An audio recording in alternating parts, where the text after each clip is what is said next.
kembali, nggak boleh lagi di Jawa Barat nanti ada orang di depan publik, bukan kewenangannya caci maki orang, menghukumi orang, menghujat orang seenak perutnya, seolah-olah tidak ada aparat di sini. Saya nggak mau.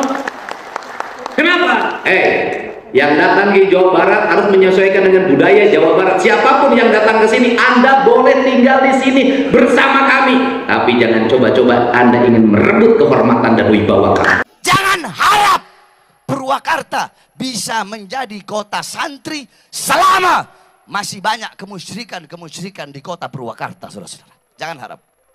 Jangan harap potong lidah saya.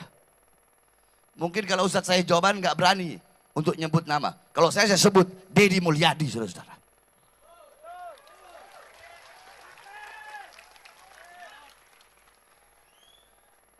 Karena Jokowi aja saya sebut, apalagi Deddy.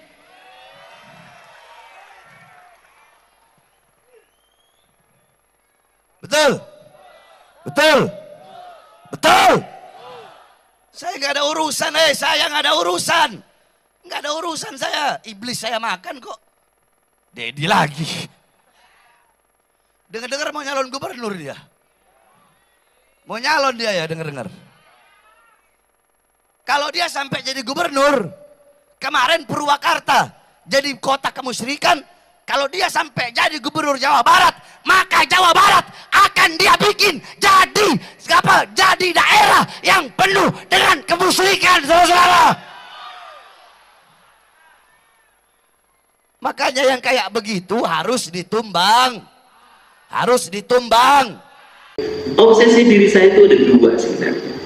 Yang pertama adalah obsesi ideologis. Obsesi ideologis apa? Saya ngerti bangsa ini dibangun dengan landasan Pancasila. Saya ngerti bangsa ini dibangun dalam landasan konstitusi Undang-Undang Dasar 1945. Dan itu sumpah setia seorang tentara, sumpah setia seorang Polri. Tetapi saya melihat dalam perjalanannya bangsa ini mengalami penyimpangan ideologi, bahkan ideologinya pudar. Makin kesini orang makin tidak punya keberanian untuk menegakkan Pancasila secara benar. Kenapa? Bukankah Pancasila diucapkan? Tidak, menurut saya. Pancasila diucapkan, tetapi banyak sekali di antara kita yang melakukan pembiaran, terutama di Jawa Barat, pada orang. Untuk apa?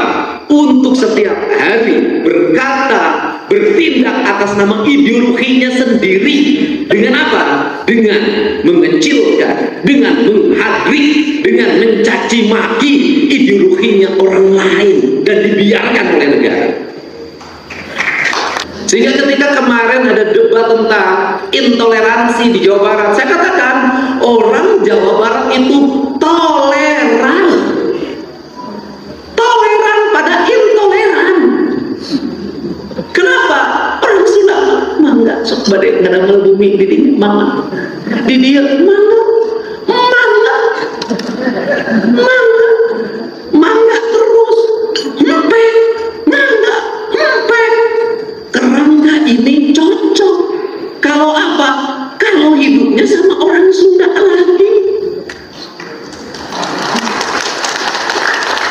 Nah, apa sih ingin dikembalikan? Saya ingin kembalikan kembali, nggak boleh lagi di Jawa Barat nanti ada orang di depan publik, bukan kewenangannya caci maki orang, menghukumi orang, menghujat orang seenak perutnya, seolah-olah tidak ada aparat di sini. Saya nggak mau. Kenapa? Yang datang ke Jawa Barat harus menyesuaikan dengan budaya Jawa Barat. Siapapun yang datang ke sini, Anda boleh tinggal di sini bersama kami. Tapi jangan coba-coba Anda ingin merebut kehormatan dan wibawa kami. Kenapa? Ini yang harus dikembalikan nih marwah, Pak. Karena ancaman terbesar bagi bangsa Indonesia ke depan adalah penyimpangan ideologi yang akan merusak dan menghancurkan bangsa. Tidak disadari. Nah, ini ideologi harus mulai, kita harus kembali pada ideologi Pancasila. Pada ideologi Pancasila, orang tidak boleh menghukumi orang kalau tidak ada dasar hukumnya. Anda nggak punya dasar hukum.